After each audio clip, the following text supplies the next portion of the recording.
अस्सलाम वालेकुम। आप देख रहे हैं मालूमात नामा। दोस्तों 1980 तक दुबई की जगह रेत के टीले, ऊंटों के रेवड़ और खुश्क झाड़ियां हुआ करती थी। यहाँ खाक उड़ती थी, गुर्बत और बेबसी काश्त होती थी। लेकिन फिर इस मुल्क को एक विजनरी शख्स मिला। इस विजनरी शख्स ने रेत के इन टीलों का मुकद्दर बदल दिया। इसने इस वीरान दुनिया को जदीद तरीन शहर में तब्दील कर दिया। इस विजनरी शख्स का नाम क्या है और ये कौन था? आज की वीडियो में हम इसी बारे में बात करने वाले हैं। तो वीडियो शुरू करने से पहले आप लोगों से एक रिक्वेस्ट है कि वीडियो के नीचे रेड कलर के सब्सक्राइब बटन को प्रेस कर दें।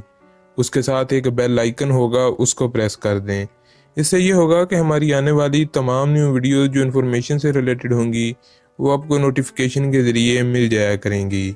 तो आज की वीडियो को शुरू करते हैं। दोस्तों इस विजनरी शख्स का नाम शेख मोहम्मद राशिद अल मखतूम था। शेख मोहम्मद 1949 में पैदा हुए थे। वो दुबई के सुल्तान शेख राशिद अल मखतूम के तीसरे साहबजादे थे। इनकी इब्तदाई ज़िंदगी अरबी शेखों की तरह रवायती सकाफत के मुताबिक गुजरी और बचपन में वो अपने भाइयों और कज़नों के साथ खेला करते थे। ऊँटों पर बैठकर रेस लगाना या हिरन के पीछे भागना इनका मशगला था। 4 साल की उम्र में इन्होंने घर में अरबी और इस्लाम की तालीम शुरू की। 1955 में इनकी बाकायदा तालीम शुरू हुई। इन्हें दुबई के अल अहमदिया स्कूल में दाखिल करवा दिया गया। इन्होंने इस स्कूल में अरबी, अंग्रेज़ी, रियाजी, जोग्राफिया और तारीख की तालीम हासिल की।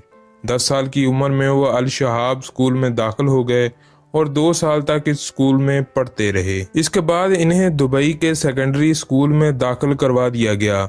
शेख मोहम्मद के वालिद शेख राशिद अल मखतूम इन्हें फ़ौजी बनाना चाहते थे। इनकी ख्वाहिश थी कि शेख मोहम्मद अस्करी तालीम हासिल करे, जिसके बाद इन्हें लंदन या अमेरिका के किसी मिलिट्री एकेडमी में दाखिल करवा दिया जाएगा और वहां से वापस आकर वो दुबई की फ़ौज की कमान संभाल लेंगे। शेख की इस ख्वाहिश का पस मंज़र बहुत दिलचस्प था। शेख का ख़ानदान कई नस्लों से तिजारत से वाबस्ता था और तिजारत वरासत की शक्ल में इनके ख़ानदान में मुंतकिल होती जा रही थी। इनके 3 बेटे तिजारत से मुंसलिक थे, लिहाजा इनकी ख्वाहिश थी कि इनका एक बेटा सिपा सलार बने। लेकिन शेख मोहम्मद का रुझान ज़रा मुख्तलिफ था। वो आर्ट, ज़ुबान और फ़नून लतीफ़ा में दिलचस्पी लेते थे। जब शेख ने इन्हें आला तालीम हासिल करने के लिए बरतानिया भेजने का फ़ैसला किया तो शेख मोहम्मद ने अंग्रेज़ी ज़ुबान में दाखिला लेने का फ़ैसला किया। शेख ने इन्हें समझाने की कोशिश की, लेकिन वो हट के पक्के थे, लिहाजा मजबूरन शेख राशिद को इनकी बात मानना पड़ी।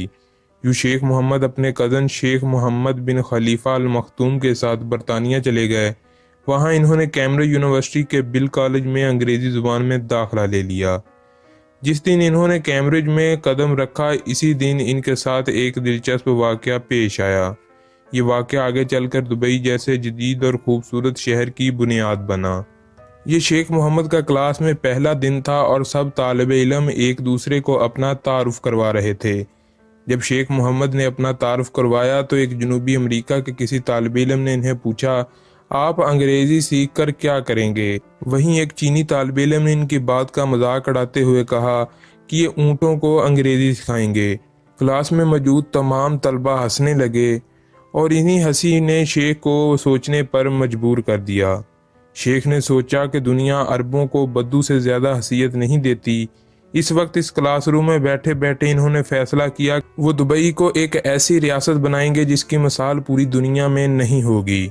लोग इसका हवाला दिया करेंगे।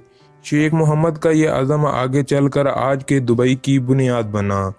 शेख मोहम्मद जितना अरसा यूरोप में रहे और वहाँ के निज़ाम का मुतालिया करते रहे। वो छुट्टी के दिन यूरोप के दूसरे ममालिक और शहरों में निकल जाते। वहाँ जाकर इनकी तर्ज़ तामीर, हुकूमती सरकारी निज़ाम, इनकी तिजारत, बैंकों का निज़ाम देखते रहते और मुतालिया करते कि ये लोग हमसे आगे क्यों हैं। यूरोप की टैक्सियों, बसों, रेलों में बैठकर इनका निज़ाम देखते। जब वो यूरोप का सारा निज़ाम समझ गए तो इन्होंने नतीजा निकाला कि जब तक किसी मुल्क का जस्टिस सिस्टम बेहतर नहीं होता वो मुल्क तरक्की नहीं करता। जब तक इस मुल्क में सरमायाकारी नहीं होती वो मुल्क आगे नहीं बढ़ सकता। जब तक इस मुल्क में एतदाल पसंदी और रोशन ख्याली नहीं आती, जब तक इस मुल्क में मस्जिद और तफरीह गाहें दोनों नहीं बनती اور جب تک لوگوں کو ان کی ضروریات کے مطابق رقم اور بنیادی سہولیات نہیں ملتی اس وقت ملک میں ترقی نہیں آتی۔ وہ واپس دبئی آئے اور انہوں نے دبئی کی بنیاد رکھنا شروع کر دی۔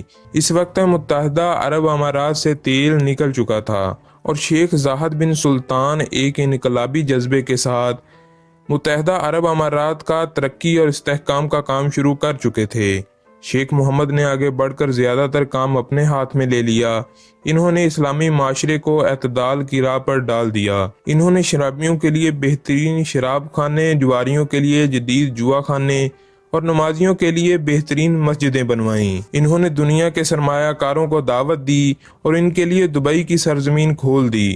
انہوں نے دیکھا کہ مشرق اور مغرب کے درمیان کوئی جدید شہر موجود نہیں، چنانچہ مشرقی ممالک کے عمرہ علاج، تعلیم، تفریح اور شاپنگ اور کاروبار کے لیے لندن، پیرس اور نیو یارک جاتے ہیں، جس کے نتیجے میں ہر سال مشرق سے اربوں ڈالر مغرب کی طرف چلے جاتے ہیں۔ انہوں نے سوچا اگر مشرقی ممالک کی عمرہ کے لیے چند گھنٹوں کی ڈرائیو پر مختصر سی فلائٹ پر ایک ایسا شہر موجود ہو جس میں یورپ اور امریکہ سے کم کوئی بھی چیز نہ ہو تو ان اربوں ڈالر کا رخ مشرق کی طرف پھیرا جا سکتا ہے۔ لہٰذا آج حالت یہ ہے کہ دنیا میں سب سے اچھی اور سستی تعلیم دبئی سے ملتی ہے، دنیا میں سب سے زیادہ شاپنگ، سب سے زیادہ علاج، سب سے زیادہ تفریح دبئی میں ملتی ہے۔ دبئی دنیا کا سب سے بڑا شاپنگ سینٹر ہے اور دبئی میں دنیا کا سب سے مہنگا ہوٹل بھی موجود ہے۔ دبئی میں سب سے زیادہ مساج پارلر ہیں۔ دبئی دنیا کا سب سے بڑا ایئرپورٹ اور دنیا کی سب سے بڑی تفریح گاہ بھی ہے۔ یہ سب ایک شخص کے ویژن اور محنت کا نتیجہ ہے۔